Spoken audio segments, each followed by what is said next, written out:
Moi, j'aime bien Vignon qui a une belle question pour vous. Allez. C'est quoi burn-out? Voilà. D'abord. Voilà. Donc, je vais définir. C'est un trouble social lié au stress et au débordement professionnel. Genre dépression? Oui, on peut parler de dépression comme ça. Genre, vous voyez, on va prendre un exemple simple. Un peu comme ce que vous aviez vécu lorsque vous aviez parcouru 15 km. Stop. Oui, vous avez fait 15... Voilà, c'était vraiment un débordement à ce moment-là. Donc, on pouvait parler de burn-out à ce moment précis. Donc, vous l'avez fait. Oui, Non, oui. Pascal donne un exemple d'ailleurs. Mais si. Là, je pense que, bon, je l'ai aussi fait. J'ai aussi burn-outé.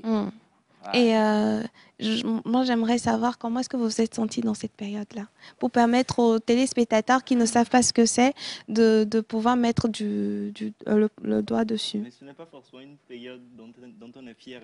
Du tout. Bien sûr, moi je parle de comment est-ce que vous vous sentiez. Est-ce que vous vous sentiez vraiment saturé? Comment est-ce que vous vous sentiez? Amar, la réponse pour vous.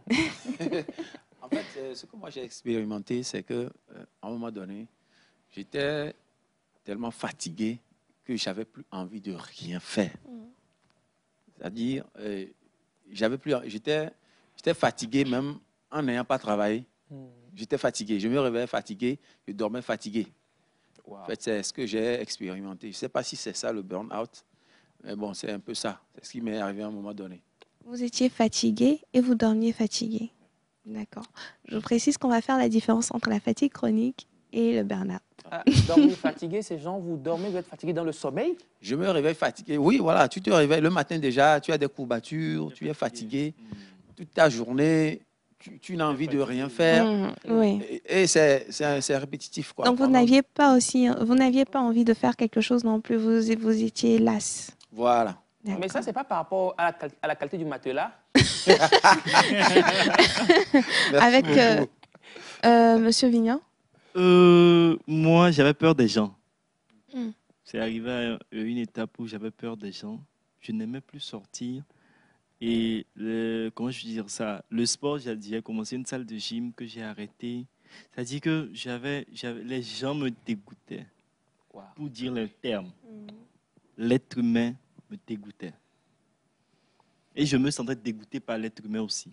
Wow. Donc, c'était vice-versa. Donc, c'était compliqué. Donc, c'était vraiment chagrin d'amour. Non, c'est pas chagrin d'amour.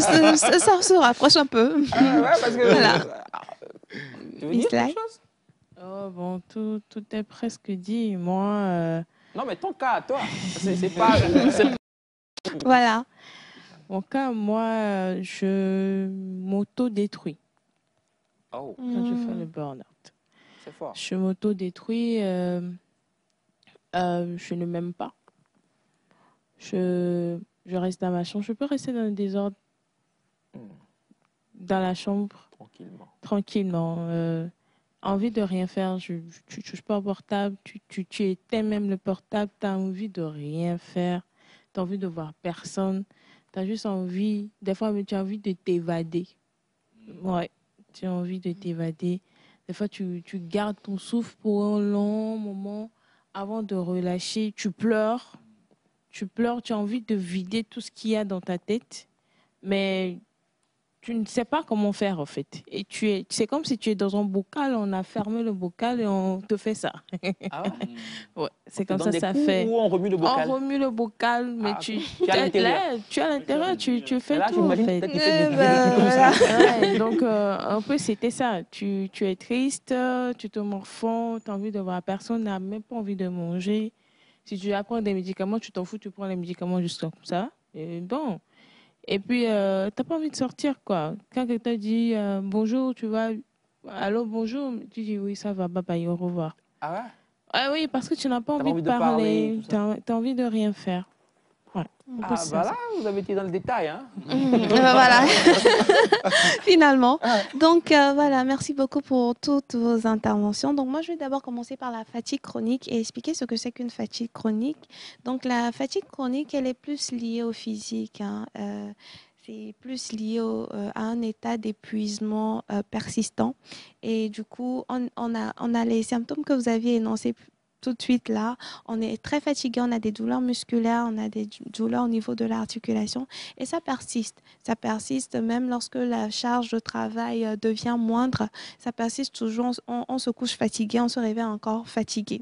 Mais par contre, ces symptômes-là, on peut les retrouver encore dans le burn-out. La différence, c'est que quand on traite le burn-out, on ne se sent plus autant fatigué comme avec la fatigue chronique.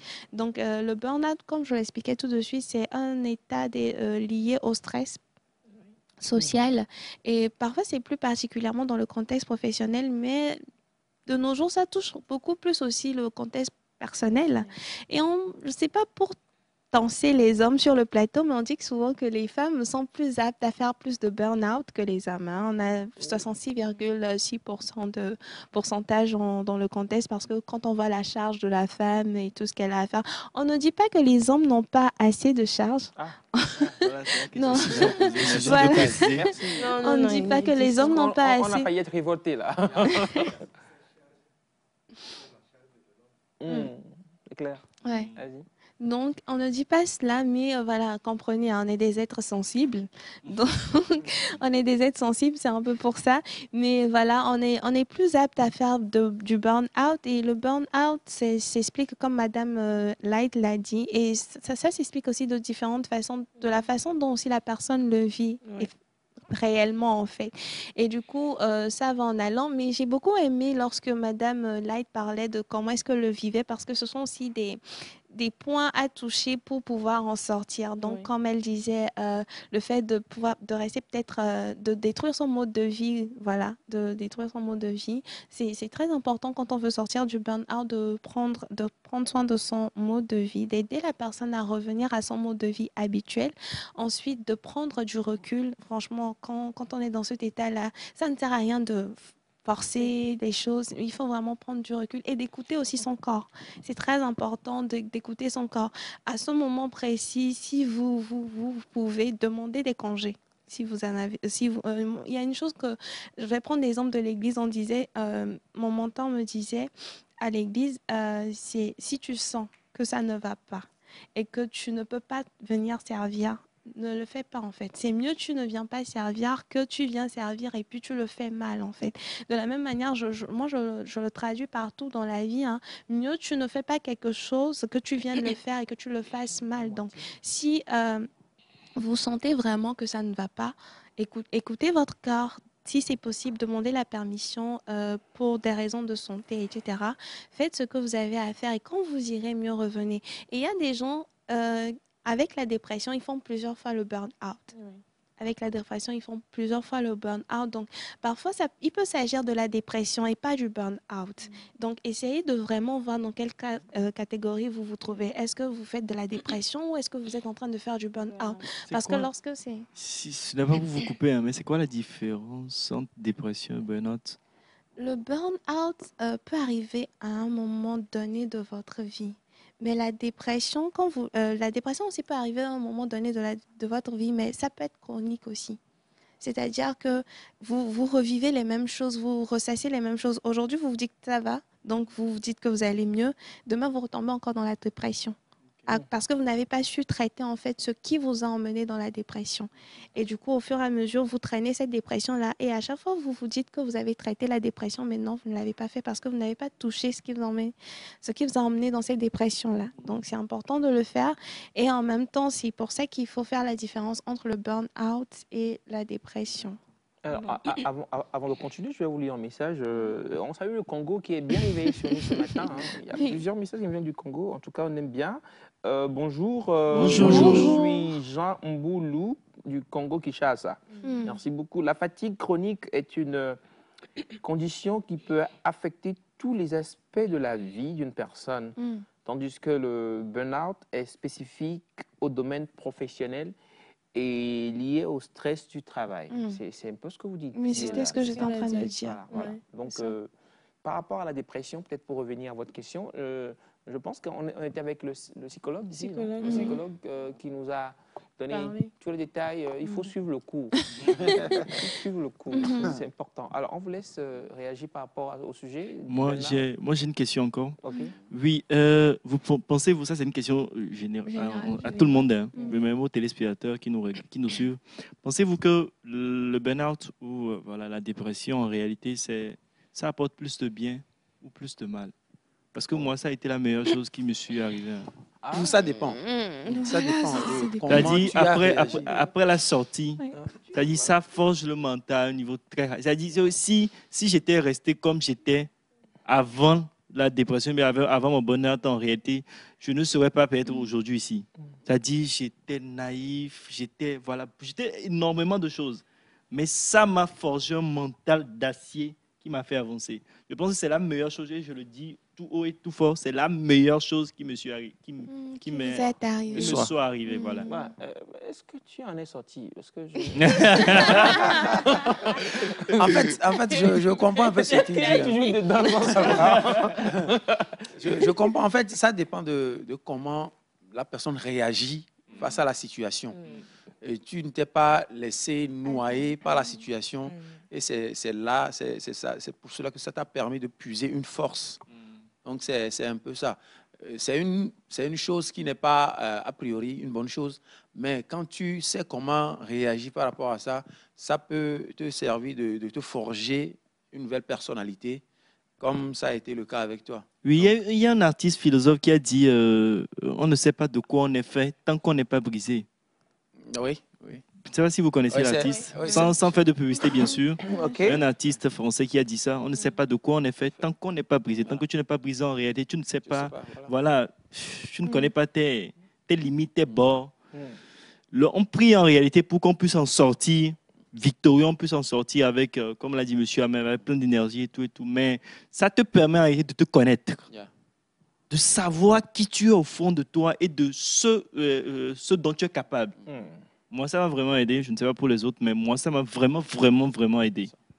Bon, c'est vrai que sur le coup, je pleurais beaucoup, mais après ça m'a vraiment aidé. Je vous imagine en pleurs réels. C'est très vilain à voir. C'est très vilain à voir. On ne peut pas dire on sait. On te voyait, on sait. Non. Tout ce qui va avec. On est ensemble, mon frère. C'est pas voulu dire un mot. Ça dépend. Ça dépend. Parce qu'il y a des personnes vers qui, quand le burn-out survient, ça prend du temps à partir. Et en même temps, tu vas... Ouais, comme la photo aussi, là, c'est que la personne... Il n'y a rien, en fait. Même si, surtout quand tu vis des réseaux, peut-être, il y a assez qui n'ont pas de gagne-pain, en fait, quand ils arrivent à ce niveau-là. Il n'y a pas d'entrée financière. Il n'y a rien, en fait. Tu as juste envie de partir. Mais en même temps, c'est un travail psychologique à faire aussi. Ce n'est pas seulement corporel, mais c'est très, très psychologique que corporel. Et il faut avoir des personnes autour de toi qui peuvent vraiment t'aider quand tu fais le burn-out. Et c'est aussi à dire que c'est comme quand tu as une maladie, il faut dire ce que tu as pour que le docteur puisse savoir par quoi commencer à te traiter, au fait. Donc, quand tu es en burn-out, franchement, ce n'est pas tout le monde que ça sert. Moi, quand j'ai fait mon premier burn-out, j'ai pris du temps. Ça m'a fait 1 année de burn-out, pour dire la vérité. Et puis, ça a pris du temps pour pouvoir s'en sortir et puis se remettre sur pied. Donc, franchement, ça dépend. Pour certains, ça dépend carrément, tu es obligé de reprendre tout à zéro. Et pour d'autres, comme vous, ça booste. Donc, ça dépend de la personne et de la personnalité, de ce par quoi, ou bien ce qui a causé aussi le burn-out. En tout cas, il y a la sœur à côté de toi qui n'a pas de burn-out. Non. Elle va bien. Elle est à l'aise. Ouais, on la voit. Elle est dans son monde. Elle est pépère. Kiff la vibe. Ouais, elle est tranquille. Il n'y a pas de burn-out là. L'idée du tableau est très belle idée de tableau. Ouais, elle est tout sourire. Elle dit allez, l'émission, encore continue. Bon, moi, pour répondre à la question, à la question de M. Vignon, moi, je dirais simplement que cette dépression-là a servi de déclic pour lui, en fait, tout simplement. Je pense que c'est une période où il a vraiment réfléchi, il a pesé le pour et le contre, et puis il s'est dit, voilà, je me lève comme ça, et puis je vais foncer comme ça. Donc, pour moi, je pense que c'est ça. C'était simplement un déclic, et c'est pour ça que ça lui a fait du bien. Et il y a ceux, comme M. Ama le disait, et Miss Ladd le disait, qui se noient totalement. Et il faut vraiment avoir les bonnes personnes autour pour relever la personne, sinon on peut entendre vraiment le pire. Mais ça nous arrive tous, n'est-ce pas, ce burn-out-là? Oui. Ce n'est pas redondant. Et une fois, ça vient une fois. Et quand tu ne sais pas vite traiter, tu restes dedans. Oui, il y en a qui se suicident, qui se jettent du haut des immeubles à cause de ça. Ah ouais? Ouais. Je me rappelle à l'université, j'ai vu 2 personnes faire ça. C'est lui là qui se suicide? Non, c'est pas lui. Non, c'est pas lui. Ah ouais, c'est pas lui. Ah ouais, se suicider. Oui, des jeunes étudiants. Des jeunes qui se donnent la mort. En fait, ce truc, c'est le suicide, c'est un processus. C'est un processus. Burn-out, dépression et suicide, en fait. Donc, quand il n'y a pas, comme on l'a dit, il n'y a pas quelqu'un dans ton entourage qui puisse te parler, t'écouter, et ça va tout seul, en fait. Ah ouais, c'est très important. Je pense que il faut faire aussi la différence entre la paresse au boulot. Ah oui. Burn-out. Oui. Parce que je vois, ouais, c'est clair. Il y a sûrement des paresseux qui se croient en burn-out. Actuellement, ça doit être le burn-out pour moi. Mon frère, lève-toi. Levez-vous. Je suis content, ah ouais. Et c'est vrai, il faut faire la différence parce que cherchez vraiment. C'est pourquoi on demande d'avoir des psychologues dans chaque entreprise. Quand quelqu'un n'est pas en état, vous l'envoyez vers le psychologue avant que le psychologue l'envoie chez le médecin ou l'infirmier. Et il le faut. Je continue par remettre l'accent sur la paresse et le burn-out. S'il vous plaît, c'est très important. Si tu es paresseux, si... Voilà, tu n'es pas en burn-out, quoi. Ouais, tu es paresseux. C'est que tu es paresseux. C'est de la paresse. Négligence, paresse et tout ça. C'est pas burn-out, ça. Mais burn-out, maintenant, c'est ça. Un état psychologique où on sent une fatigue et tout ce que Armand plutôt a dit. Donc, voilà, si vous êtes dans ce cas, ne négligez pas. N'est-ce pas, Armand? Ne négligez pas. Commencez déjà par travailler dessus. Et comme l'a dit Miss Light, vérifiez d'abord les personnes vers qui vous allez vous tourner, parce qu'il y a des personnes qui ne vont pas pouvoir vous aider, mais plutôt vous enfoncer. Donc, vérifiez d'abord vers qui vous vous tournez et puis en parlez-en, c'est très important. Très, très important. Merci beaucoup, Armand. Comme toujours, on parle de burn-out aujourd'hui et forcément qu'on va y travailler et surtout éviter d'y plonger. Parce que la suite, ça peut être une grosse dépression et après, peut-être... ce que vous avez dit là, que les gens tombent de je ne sais où. Il ne faut pas tomber, c'est pas bien. Il faut être fort. Vignon, vous êtes fort, c'est bon? Oui. Un an de burn-out, vous êtes transformé. Il y a de quoi. Alors, j'ai une question pour vous. Juste derrière, on va aller à la régie. Vous êtes quoi, film d'horreur ou pas film d'horreur? Ah non, pas film d'horreur. Pas film d'horreur. Film d'horreur. Film d'horreur, ça dépend. Toi, n'importe quel film, ça te va. Tant que c'est un film. Bon, avant, mais maintenant, je suis délivré. J'ai pas compris. Avant, j'étais film d'horreur. Maintenant, je ne sais plus pourquoi, mais je ne supporte plus. Okay. Et je considère ça comme une délivrance, en fait. C'est mes femmes? Bof. Whatever. Ce que tu viens, il n'y a pas de problème. Voilà. On va jouer un clip, se mettre bien ici et juste derrière, on va avoir une mini-image sur laquelle on va parler. Après, on continue. C'est parti pour le clip, second clip du jour.